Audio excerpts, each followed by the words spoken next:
On a souvent l'impression d'avoir exploré les moindres recoins de notre planète, hein, des fonds marins au plus haut sommet. Et pourtant, juste là, au-dessus de nos têtes, il y a l'une des dernières grandes frontières de la Terre, et elle reste super méconnue. Aujourd'hui, on va voir comment une technologie toute simple en apparence, le ballon scientifique, nous aide à percer les secrets de ce monde caché.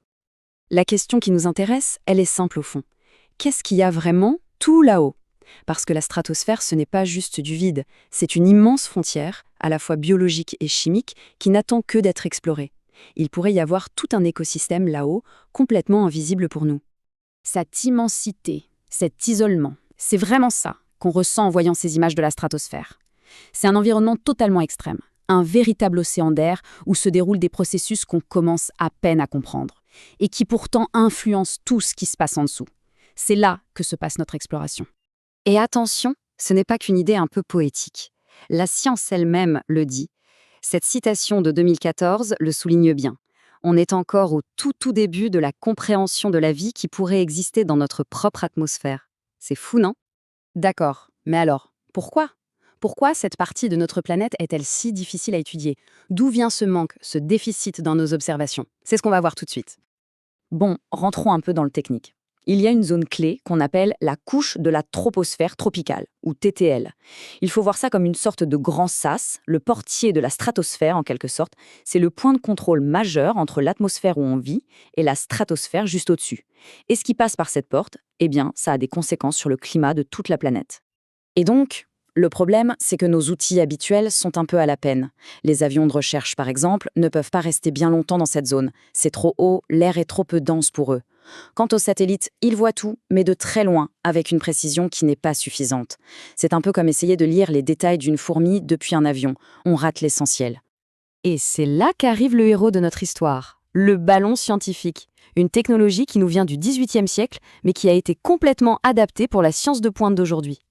Comment ça marche ? Eh bien, c'est d'une simplicité absolument géniale. Tout repose sur un principe qui a plus de 2000 ans, la poussée d'Archimède. C'est simple. Imaginez une balle de ping-pong que vous forcez au fond d'un seau d'eau. Dès que vous la lâchez, paf, elle remonte à la surface. Pour un ballon dans l'air, c'est exactement le même principe. En fait, c'est un équilibre de force très simple. Le ballon, qui est une bulle de gaz plus légère que l'air autour, subit deux forces. La fameuse poussée d'Archimède qui le tire vers le haut et son propre poids qui, lui, le tire vers le bas. Tant que la poussée est plus forte, eh bien ça monte. C'est le seul et unique moteur. Cette phrase, je trouve qu'elle résume magnifiquement bien toute l'élégance du concept. Cette simplicité est presque déconcertante, surtout quand on la met en face de la complexité incroyable de la science que ça permet de faire. C'est de la haute technologie qui repose sur de la physique ultra fondamentale. Et attention, cette simplicité n'est qu'apparente. Elle cache une ingénierie de pointe. L'enveloppe des plus gros ballons, c'est plus fin qu'un cheveu.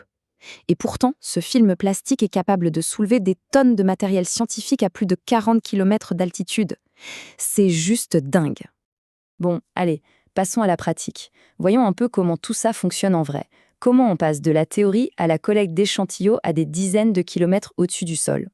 Une mission de collecte, c'est un peu un ballet en 4 actes. D'abord, évidemment, le lancement. Ensuite, une fois qu'on a atteint la bonne altitude, hop, on ouvre des compartiments à distance. Pendant que le ballon continue de monter tranquillement, des tiges stériles vont collecter les particules qui flottent dans l'air.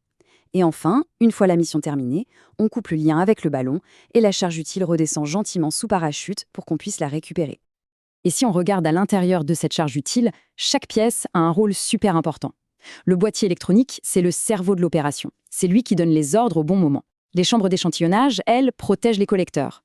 Il y en a même une qui reste fermée, c'est le témoin, pour être sûr qu'il n'y a pas eu de contamination.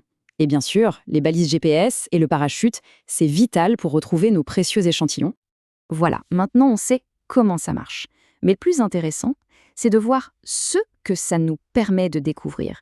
Et là, les résultats sont souvent assez spectaculaires. Ce graphique, il nous raconte une histoire incroyable, celle des colères de la Terre vues depuis le ciel.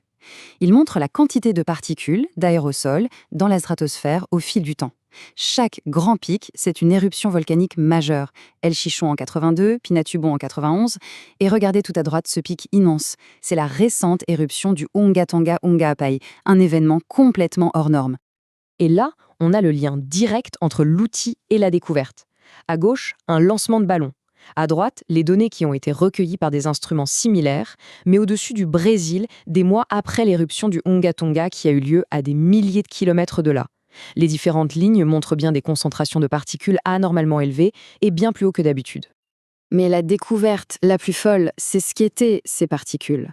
Du sodium, du chlorure, en d'autres termes, du sel de mer.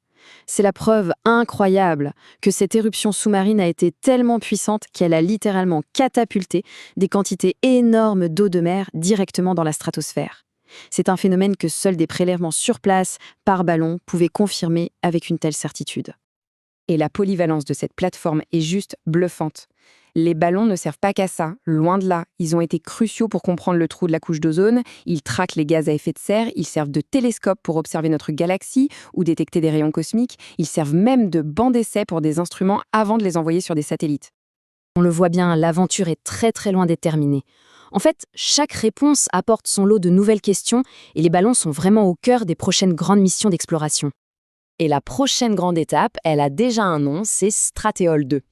L'objectif là, il est encore plus ambitieux. Il s'agit de lancer des ballons spéciaux, des ballons super pression, qui sont capables de rester en altitude et de dériver avec les vents pendant des mois, en faisant plusieurs fois le tour du monde.